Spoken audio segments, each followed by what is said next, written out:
This is The Fit Mess with Zach and Jeremy.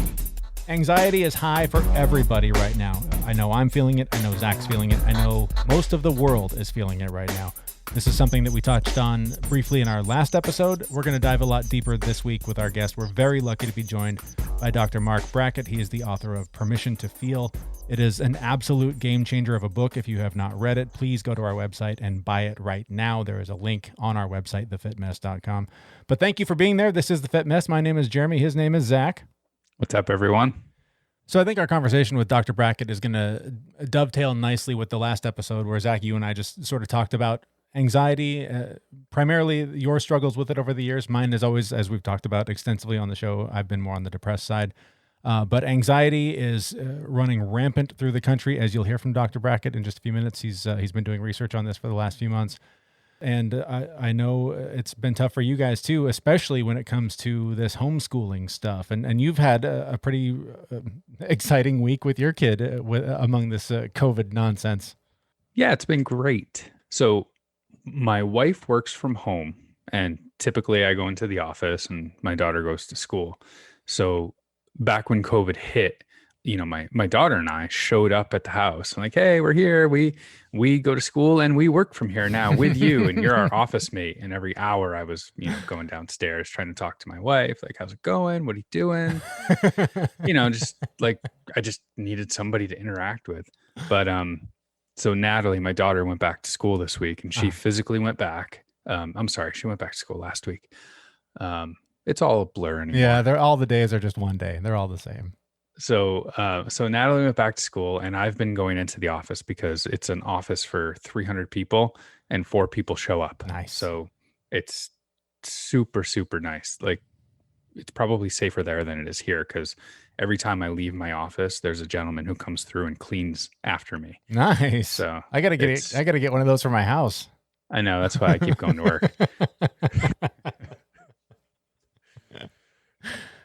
Anyway, so Natalie's been in school. I've been going to the office. My wife has been having her days to herself. On Monday, though, Natalie, she got into the habit last summer of going to the nurse's office during summer camp if she had like a headache or something like that, because she'd get a popsicle. And on Monday, she was like, I'm just not feeling class right now. So I've got a headache. I'm going to go to the nurse's office. So she went to the nurse's office, and of course, headache is a COVID symptom. So she got sent home, and she couldn't go back until she got a negative COVID test. So now my wife texted me. She's like, Natalie's coming home. I'm already at work. It's with the two of us home and working, we can manage her for the most part. Otherwise, she'd just watch TV all day. Mm-hmm. But so I was like, okay, well, I'm coming home. I'm not going into the office. And the turnaround, like I heard one guy, it took him 8 days to get a COVID test result back. Right. Plenty of time to actually get COVID if you didn't have it when you got the test 8 days ago. Exactly. Yeah. And someone else is like 2 to 4 days. And we went in the next day, and she got her test, and we got our results back an hour and a half later. I am curious. So she got the COVID test. Was it the nose swab? Did they tickle her brain with the Q-tip? Yep. She came home from that, and she was like, that was the worst thing ever. Oh, I bet. So then we had to have the conversation of, okay, if you have a headache and it's uncomfortable, that's one thing. You need to really just deal with that. Mm-hmm. If you have a headache and you're in pain, go to the nurse's office. So I don't know. I just never expected to have this conversation with my 9-year-old of like, if you have a COVID symptom and it's uncomfortable, right, deal with it. Right. And if you just want a popsicle, don't ask the nurse. Yeah. Ask somebody else. Like, I'm at work, mom's at work. We don't have time for this nonsense. Oh my gosh. But so the test came back within a couple of hours negative. Yep. And negative, so and she went back to school, and everything's fine. So man, but you're homeschooled. I'm homeschooled. Yeah. We're all online with a kindergartner. So her only experience with actual school is on her iPad, her district issued iPad, which is remarkable. Like I'm in the same room as my kids. Like they're set up at their side-by-side desks. They're on their computers. They're in their Teams meetings. And it's crazy to me to watch and hear a 5-year-old interacting with her teacher in her classroom on a Teams meeting as though it's some like corporate, remote meeting. And she's like, yeah, I went into that app, and when I opened it, I didn't find the document that you were referring. I'm just like, you're 5. How do you can't read. How do you know what app to open and where to go and what to click? So that's been stunning just to watch them. And, I keep telling people that one of the benefits that's going to come of this is our kids are going to be so much more technologically advanced than we would have ever been, because they'll have to learn how to use computers when they're 5 years old. It's amazing. Well, technologically advanced or fully addicted to whatever it is out there at an early age. That is the other thing I keep seeing my kids, because their desks are sort of in the main walkway of our house. They drift a lot to their desk. Oh, I'm just checking. I'm like, oh, I know that story. I'm constantly just checking real quick. It's I'm checking work email. Yeah, I'm just 9 o'clock at night. My oldest daughter today, I was working on something else, and she came up and asked me, like, can we get Margot's email set up on her computer, like her Gmail? I'm like, why? Why do we need to set up Gmail? Like, she has an account that, like, we've been sending emails to just forever, because one day she'll open them and she'll see emails from mom and dad from 10 years ago.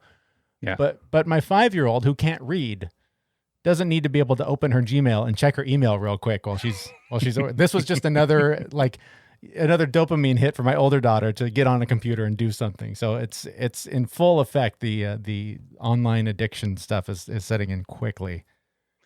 Yeah, no, the electronics were a lifesaver from March to June. With working from home and taking care of the kids. Mm-hmm.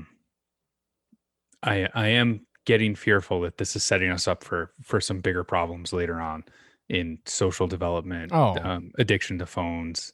It's going to be interesting. And just another quick side story, and then we're going to get right to the interview. But my daughter had softball practice today, and it was funny because in the morning, my kids, they weren't really at each other, but there was just sort of this general anxiety. And I've been feeling it all weekend too. But I could just tell that, like, there was something in them that needed to move, that needed to get out. And I was so thankful that the softball practice got moved up like 4 hours. So it was like in the morning. Mm-hmm. And it was sort of a softball practice for one kid and play date with the younger sibling for the other one. And I was like, these kids need to interact with other kids in a somewhat normal environment so badly. And I was right. We got there, they played, they ran around in the sun for a couple hours. Afterward, we went and talked to some other friends of ours, and just that social interaction, you can tell, like, the anxiety dial just turned way down. So the impact that this is going to have long-term, like you said, aside from the technology, but just that isolation, all of this just upheaval that we've all had to deal with for the last, 7 months is going to be felt for generations. I think this is going to have a long-lasting impact on the way we function as people.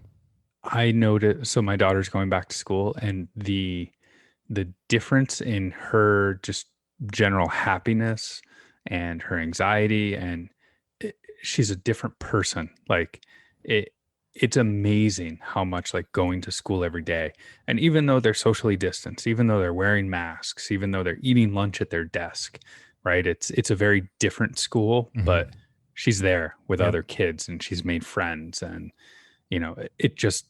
she's happier, right? It's so nice to see. And, I just see it that schools are going to close down again. Yep. Right. We're already seeing cases creep up a little bit here. By Halloween, like, it's probably going to be all shut down. Yeah. Yeah, absolutely. Well, how do we manage this? How do we deal with these kids who are missing school, missing their friends, missing what used to be and likely will never be again? For a lot of those answers, we turn to one of the smartest guys in the field. His name is Dr. Marc Brackett. He wrote the book Permission to Feel. He's been all over the place in the last year since we last spoke to him. And it's so interesting to look back on the last year for society and how everything has changed. And for him to look back on the last year since he became a superstar in this field. We talked to him about that and got all kinds of tips on how we can help our kids socially, emotionally, to navigate however long this is going to last. We did all that with Dr. Marc Brackett, and we talked to him about all that just a couple of weeks ago.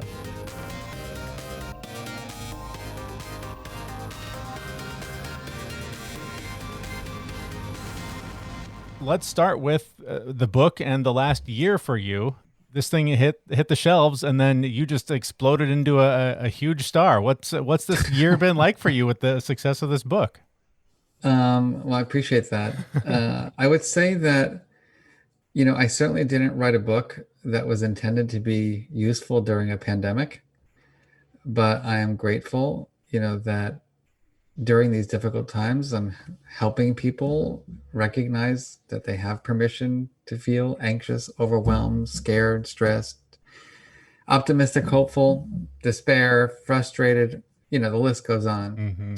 And so I think that to me has been a very rewarding, outcome of writing the book, that people see their emotions differently, and that I think the first step in healthy regulation is this permission to feel. Mm-hmm. Mm-hmm. And from then on, you can do your breathing exercises, you can try to do your reframing or get the social support you need. But if you don't give yourself that permission to experience whatever emotion you're having and treat it like a compassionate emotion scientist as opposed to a critical judge, I think it's downhill.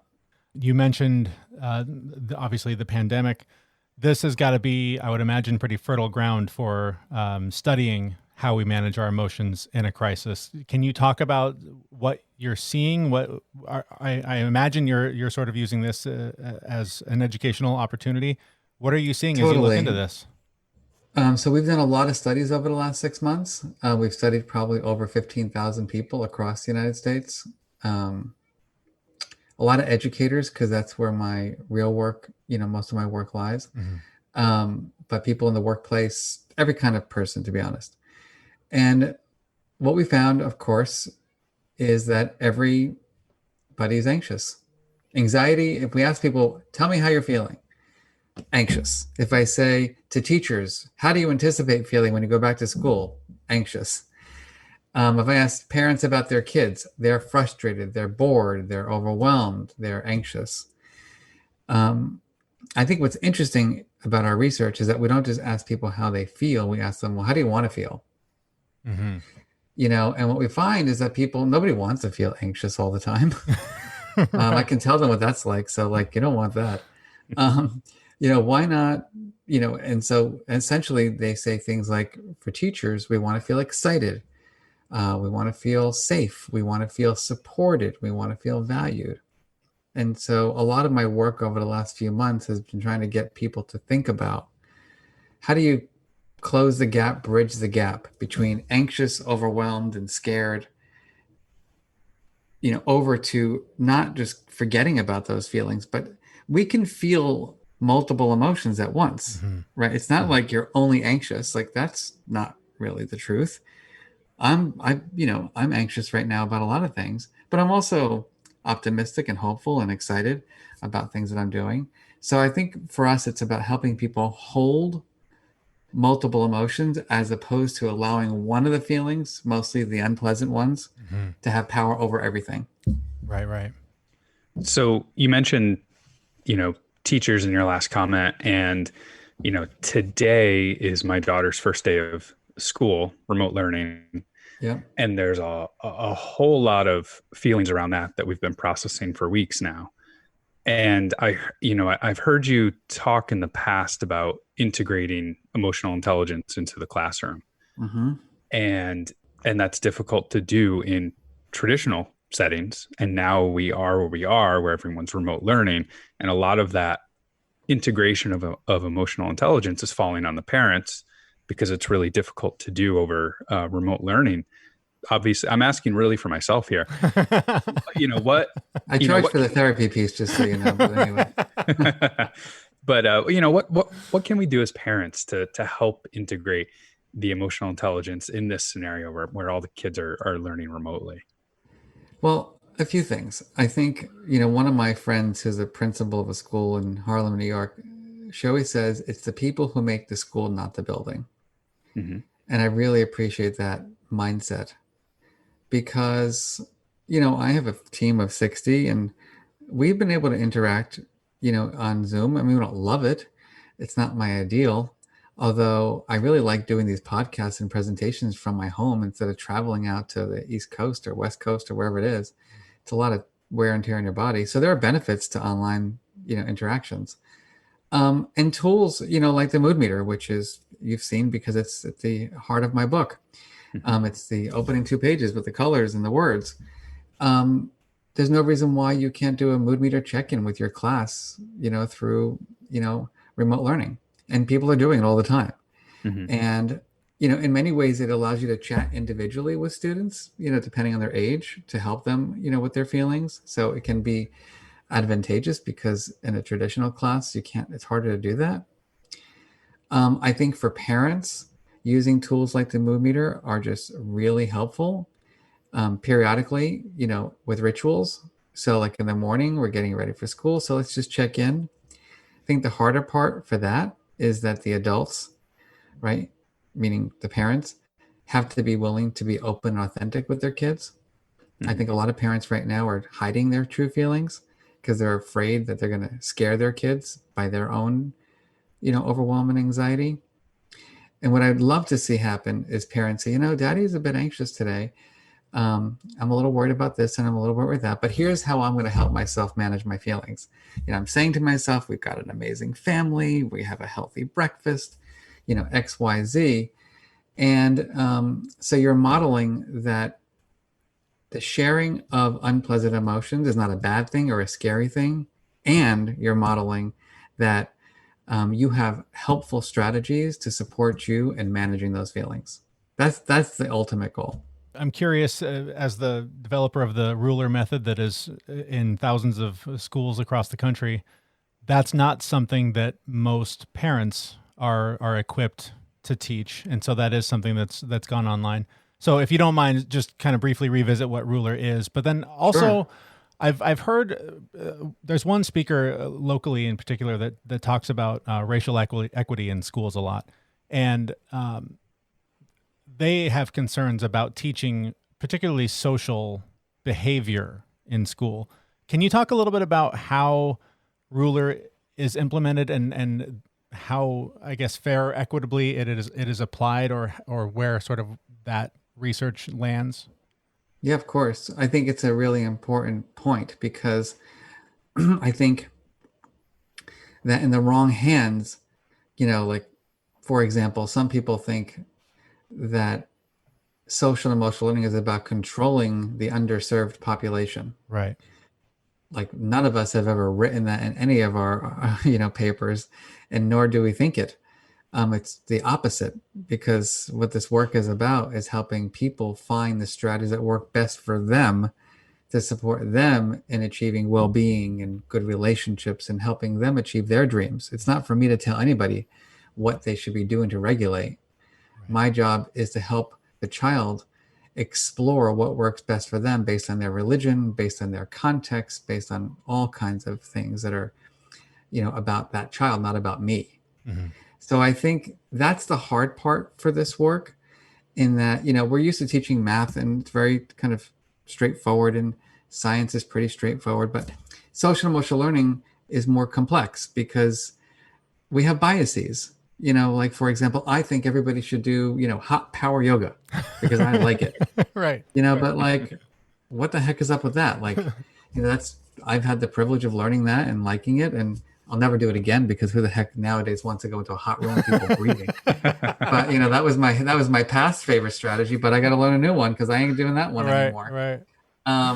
But my point really is that we have all these biases that we're not aware of because we live in a culture that just programs us subconsciously. And those come out or can come out in the classroom, whether it be but other people's or people's in general implicit bias around reading emotion, right? That we have a stereotype in our nation, that people of a certain color, of a certain gender, right? They're more likely to express anger. And so we'll look for that anger in that face, and we'll project anger in that facial expression when it's not anger. In psychology, and among children who come from very abusive backgrounds, it's called a hostile attribution bias, where we, saw daddy and mommy like making a lot of angry faces as a kid and, being mean and cruel. And we then internalize that. And then we kind of are vigilant and just thinking that people are expressing that. So that's just one example. I think we also need to think through. So ruler, right, is recognizing emotions in myself and others. So when I'm reading your facial expressions right now, right, I don't want to make assumptions, right? The only way to really know how someone is feeling is to ask them. Mm-hmm. We've been tricked by TV shows and other things that like, it's just easy to pick people's or read people's expressions. It's not as easy as people think. Understanding emotions is like, all right, well, do I know why you're feeling the way you are? Like Jeremy, Zach, do I know what's going on in your brain around your frustration or your anxiety? Because if I don't know the reason, for your anxiety, it's going to be hard for me to help you manage it, right? If I'm anxious about an upcoming test, it's really different than if I'm anxious about what I'm going to get beat up on my way to school. Right. And so you got to know the real underlying reason for it. And then labeling it is it anxiety or is it overwhelmed or is it fear? And then there's the expression of emotion, the Ian ruler. And I think here is where other aspects of equity really are important to consider, because as a white privileged guy, right, I have the permission to express my anger in ways that maybe a black male doesn't. And so, kids who are black and being raised, by parents who are concerned about their health and safety, right, are programming, you can't express this, be careful here. That's a lot of extra weight, put on our BIPOC community that I don't have. And so that's not only forcing me to live, that poor child is having to live in like a dual existence and having to self-monitor in a different way than I would have to self-monitor. So that's the structural things that we have to deal with. Like, what do we need to do in terms of shifting, the mindsets of our nation around who has the privilege, right, to express emotions. And then regulation, as I've said, is a tough one, because a lot of people think of emotion regulation as self-control. It's one piece of it. Right. Like, yes, I'm trying to, I put on my COVID-5. I'm pissed at myself for like, I thought I was going to have a better exercise routine and eat healthier. Meanwhile, my mother-in-law's been here and she's like from Panama and she likes to have salt and rice every night and beans and beef. I'm like, what am I doing in my life? But I'm eating it. That's what I'm doing because it tastes good. Yeah, definitely. She's back in Panama, thankfully, after 6 months. And with no yoga, like what are you going to do? I mean, no yoga, eating beef and rice. Like, what are you going to expect? I want to shift gears just a little bit and kind of talk about, you mentioned the COVID-5. I would have loved the COVID-5. I've been a little bit higher than that myself, but yeah, it's an interesting time that we're living in. And before COVID, right, health and well-being, right, was people thought of it, but now I think it's more important than ever that we think about those things. But how are emotions, and especially unprocessed emotions, how are they having like a physical impact on our bodies? And have you seen any data on this in the last 6 months, or even has it changed dramatically? Well, for sure. I mean, we know pre-COVID, right, that there was a lot of anxiety and despair and depression in our nation. Some studies show that there's as much as an 8-fold increase, in anxiety. Wow. And I think for people, like, it's very important to distinguish, the good stress from the bad stress. So, I put myself under a lot of pressure because I'm trying to be creative during these difficult times. I'm trying to get out of my comfort zone. I'm trying to, really make ruler even better, than it was. And I like that kind of pressure. That makes me creative. That makes me information gatherer. It makes me more collaborative, actually, because I want to hear other people's opinions. But then there's that, acute stress, the chronic stress, and the toxic stress. The stress that makes you not want to get out of bed in the morning, the stress that makes you feel like, what's life's purpose? kind of experience, the stress that makes you, ruminate throughout the day about your finances, about your health, and about your safety. That's the stress that really takes its toll on our physical and mental health, from our immune system being compromised, because when we have, periodic releases of cortisol is what keeps us safe, right? It's like, oh God, I got to protect myself. I got to, jump out of the way of this car. But when your body and brain are in constant fight or flight or freeze mode, your body responds differently. And it responds in a way that thinks it's going to be short term, but it's really long term. And those chemicals are responsible for breaking down proteins in our bodies, affecting the way we process information, affecting insulin levels, which then affect our cravings for more unhealthy kinds of foods. And so, to me, honestly, it's our moral obligation to ensure that people don't stay in that chronic toxic stress place, because it literally is a public health phenomenon. It is killing people, and there are ways to support people. Even people in the most dire circumstances can learn strategies to support them and just decreasing, that vigilance, and that kind of activation. I know my way of supporting people over the last 6 months has actually been giving copies of your book. Oh, that's very sweet. Thank you. It in the last Keep 6 doing months, that, by the way. It's a great strategy. it has quickly become the most gifted book that that I give out. It's on paperback now. You can get a deal. Exactly. Yeah. People have been asking me left and right, because I had mentioned that we talked to you last year, and a lot of people at work, a lot of friends have come up to me, and I don't really have a question as part of this, but I just wanted to let you know that people have been asking me. That's all right. I prefer you to keep talking about that. Yeah, exactly. Yeah, they what should I do? I'm really stressed out. I'm really anxious, and I've been giving them your book, and there's been a lot of really great feedback, and that just reinforces my opinion that since I read it last year, it really has become one of my favorite books. Oh, thank you. Personally, and on it's part of my toolkit. I really appreciate that. And even for me, I wrote the book, but our brains are weird. We forget things that we write, because it's like you're under so much pressure to putting everything in in one book. And whenever people ask me a question, I'm like, it's better to read the book because I can't remember. That's funny. It's just like, ugh. And I always say, actually, you don't really know what you know until you can get it all out in writing. Because even when people ask questions about stress and the cortisol levels and the HPA axis, it's complicated. And it's hard to remember all the details of the hypothalamus and etc. Sure. And in the end, I don't really think that that's that important to understand what area of your brain. I think people are overly impressed by this area of the brain lights up. I think it's more about how does my everyday life, and how I feel, and how I manage my feelings, affect my life. Yeah, that's definitely the more important thing. Definitely. Talking about the physical manifestation of unprocessed emotions on our bodies, there's sort of two-pronged here. One is, I've noticed that when Zach and I started the show, not long before that, I was a much heavier fella than I am now. And the more sort of inner work I did, the more weight I lost and the healthier I got.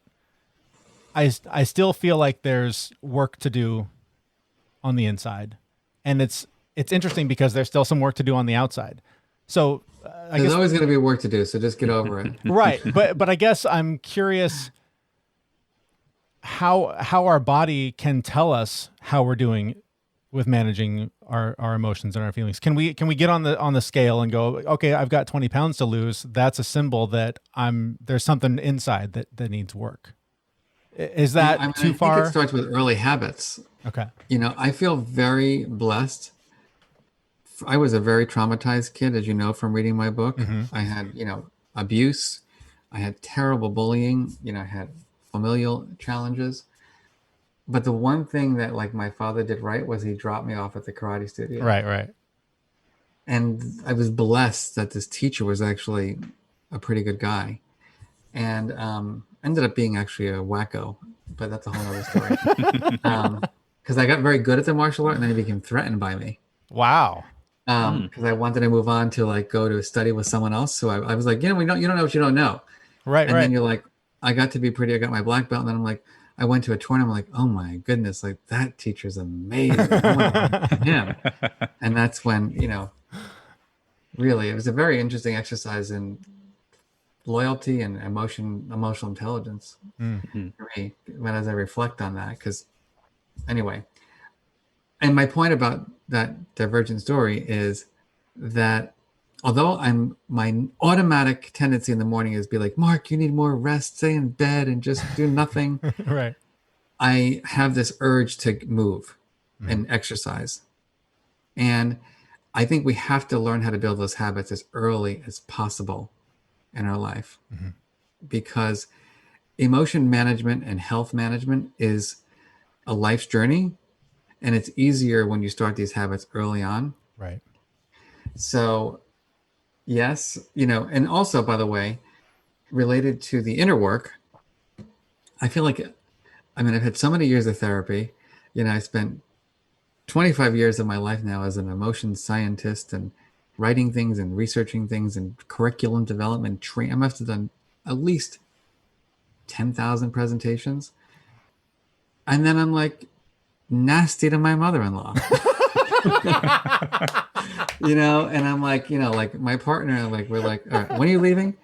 Because like I can't deal with this. I need some space. Now I'm like alone for the last 3 days. I'm like, oh my God, I'm so depressed. I'm lonely. Right. And so like my point really is that it's like this is life's work. Unlike math, I've learned enough math to get through my life. I can count my change. I can balance my checkbook. Right. I'm okay there. I think I failed calculus in high school, but like I haven't had any need for it, so I'm all right with it. Right. But if you want to have kids, if you want to be in a relationship, if you want to work in the world, you need these skills, and you can't really get away anymore without having them. And a pandemic can make you, can just turn you upside down because, I never worked from home in my life. And I used to work in coffee shops and run around, and now I'm like in my house all the time. And it was hard for a couple months, like being sedentary, not being with my team, being with my family all day. It made me crazy. And so that was a whole new era of learning. Yeah. And trying to apply everything that I've learned about healthy emotion regulation to like now. Sure. And it's taken a while to get it right. And in 5 years, it'll be something else. It'll be the loss of someone I care for, or it will be a new position or whatever it might be. That's why it's like an attitude piece that we have to have around emotional intelligence. Not like I've got it, but I'm a work in progress and I'm in learning mode all the time. I struggled with that when we went remote. I'm very good at reading other people's emotions in person. I can read body language. It sounds maybe a little woo-woo, but I can read the energy in the room. And at least you think you can. Yeah. I'm generally good at it. I'll send you a study to read about that. But anyway, I don't know what it is, and I could never write down what it is that I recognize. But since going remote, I lost a lot of that. I couldn't read people as well as I used to be able to. And I was really upset for a good couple of months that I was losing my edge or, wasn't able to be as effective as possible. And it took about 2 months before I realized that, wait a minute, this is an opportunity for me to get better at recognizing my own emotions, other people's emotions in a totally different way that's probably going to be really normal going forward. Makes sense. That's great. That's the kind of self-awareness we want to have, everywhere. Recognizing, well, I'm not really sure about this, or I'm not really sure how people are feeling. And going back to school, it's why teachers can't just look at these facial expressions and say, oh, everybody's fine. You really got to check in. Yeah. I had a a clash with my own emotions recently that I talked about on the show, and I'm kind of curious if this is what you mean when you talk about how unprocessed emotions have a way of presenting themselves for you to manage. And the short version is that basically I kept having these random flashbacks of painful childhood memories where I was alone and crying and just really just terribly upset. And they were just random, like just completely out of nowhere. And I hadn't thought about these things in 20 years. And one night I was sitting with my kid in her room and just helping her get to sleep. And she's laying there snuggling with a little doll that we got on a trip recently. And I just decided to take that moment and go, I'm going to just meditate on these memories and why they keep coming up. And as I was holding kind of her hand and feeling that doll, I flashed back to the trip that we were on that was just before COVID, before everything locked down. And I just, all of these dots connected in this kind of strange light tunnel where I connected that so much of the fear and anxiety and stress that I'm feeling now, but maybe not really aware of, it's just sort of this undercurrent, are tied to that same childhood feeling of fear and not being safe and being alone. And it was strangely healing, like just being able to sort of recognize, okay, that's the message my body's trying to tell me.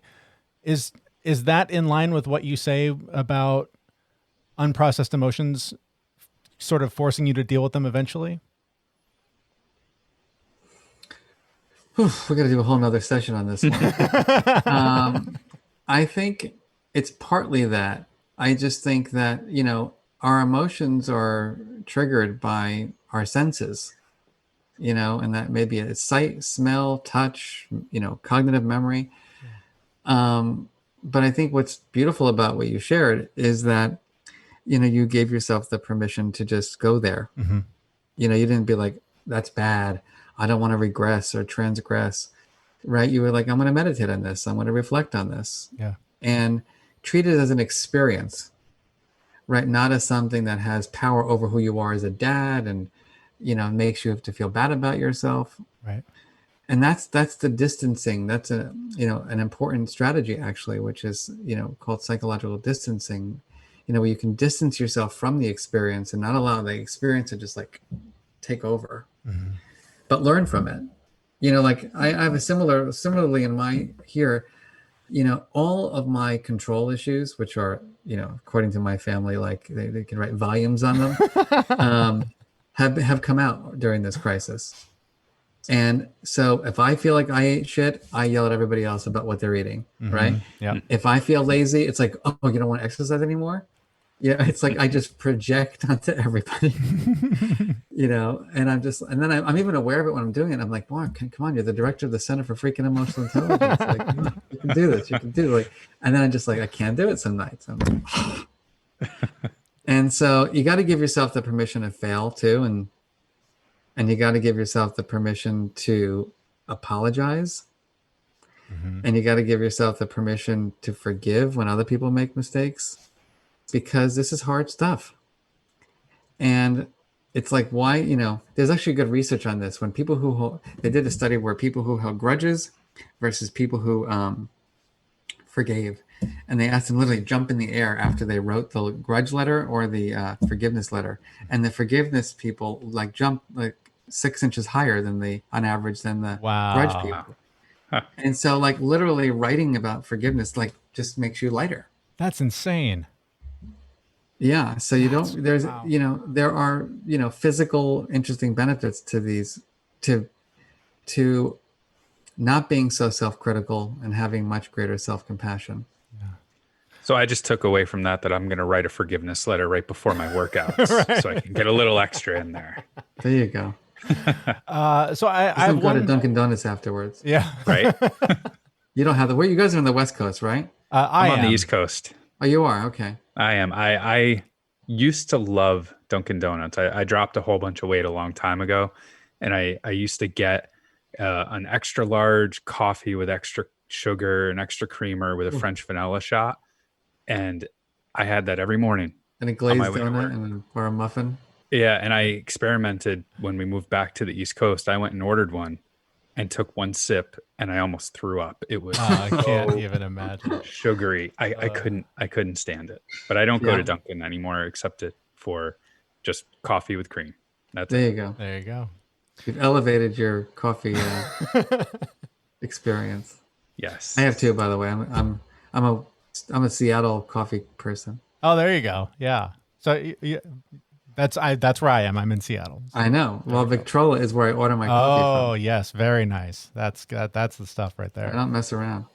Nice. Before we let you go, there's one question that I neglected to ask you when we talked to you a year ago, and wanted to run it by you, and just sort of helping us differentiate between thoughts and feelings, because I think that it's easy to confuse them when it's all flying through your body at the same time.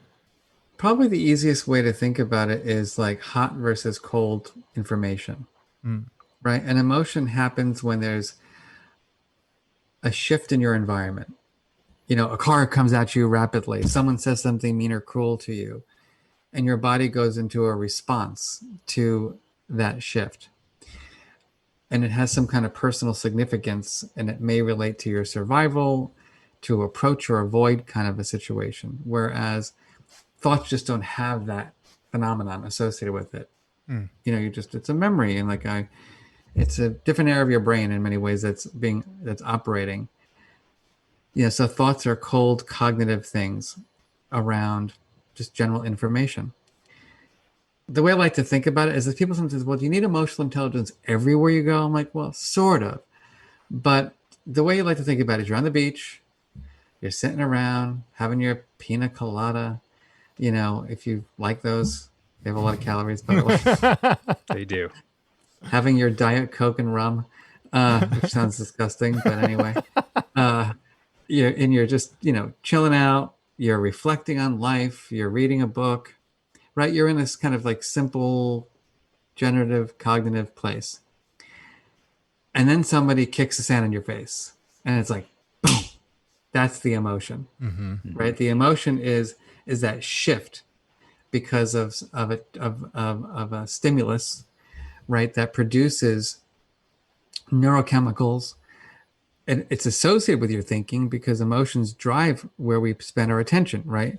So we start being vigilant about all right, what's my safety route? They motivate behavior. They say, I got to fight, I got to flight. So I hope that's helpful. Yeah, definitely. Well, it's fascinating stuff. I mean, you don't need us to tell you. You're a brilliant guy, and I know you've heard that a lot, and particularly the last year. What would you say to someone who's sort of just being exposed to this kind of thinking, this way of approaching our feelings? What's sort of the takeaway that people should keep in mind? Great question, Jeremy. I think step one is you got to give yourself the permission to feel. Step two is see emotions as information, like they're data. It's telling me something that I need to learn from and listen to. The third is, be that scientist about emotions, not the judge, right? Be in learner mode, not knower mode. Be curious, not critical. The fourth is that there are skills, RULER. You got to learn them. You got to relearn them. You got to keep learning them. You got to practice them. You got to refine them. You're going to make mistakes. And that's all okay. And then I would say that we don't live in a vacuum. We live in the world around us, and, spread that information to everybody you know. Your kids, your colleagues, your parents, your dogs, whoever. Because I don't think this is not a set of skills that is about an individual. They're not about an individual. They're about communities. Just lastly, what I'll say, as a kid, when I was suffering so much, my parents did do something right, which was they put me in therapy. But then I saw this therapist once a week, and we played ping pong and we chatted. And then I went back to a home that was, with an angry father and an anxious mother. And I went back to school where teachers weren't reading my facial expressions or body language. And, I was failing as a student. I was bullied horrifically. So, giving me the one little kid this little treatment, but not, and everybody else not learning the skills and practicing the skills is not as helpful. So that's why I'm on a mission, right, to create an emotion revolution. And I'm honored and delighted that you guys are, I think you actually have gone from being on the bus to maybe you're going to be part-time bus drivers of my bus. Oh, we're trying. We're definitely trying. There's so many valuable lessons in your book. It's powerful work and stuff that I wish my parents had read. They can change too, by the way. As you saw in my book, my father at 78 had a major wake-up call about his feelings, and it changed his relationship with his wife forever. Yeah. So don't give up.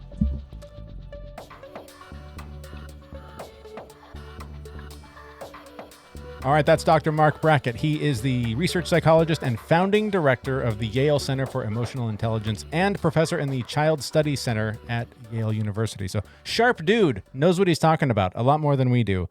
That's why we love having him on.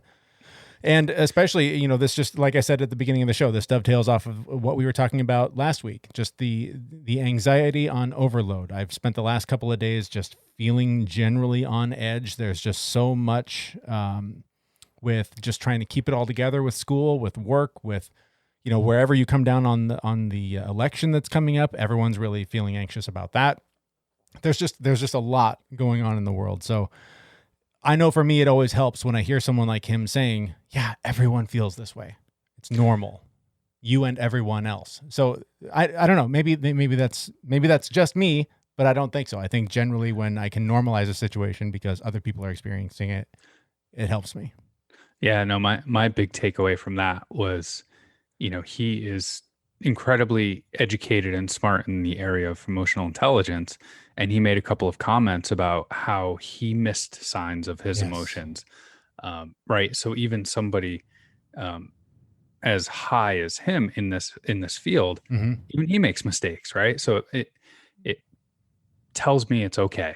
I love hearing people who know as much as there is to know about whatever it is, and hearing that they also struggle, because that, again, comes back to the core mission of what we do here, is just to normalize, to share in the struggle of what this experience is for everybody. And that, again, it just makes it easier to digest when things are tough or when I fall down, to get back up and keep trying. Yeah, it's so easy to know what to do. It's so hard to actually do it. And it's great having had this conversation, us talking more about this on the show, as we've now switched to a weekly format. The last couple of days, like I said, this anxiety I've been carrying around, it's been more top of mind to take a minute, take a beat, and just go, what is that? Where is that coming from? And even just going, okay, you're just generally anxious. Even if I don't have time to dig and go, why? Where is it coming from? Just seeing it. And like he says, naming it to tame it totally works, because I saw it and I went, okay, you're anxious. You're allowed to feel that way. The world's in chaos right now. It's okay. And then it just lifts, and you can get through the next minute, hour, day, whatever it is. But that one moment of just taking a breath and going, what am I feeling?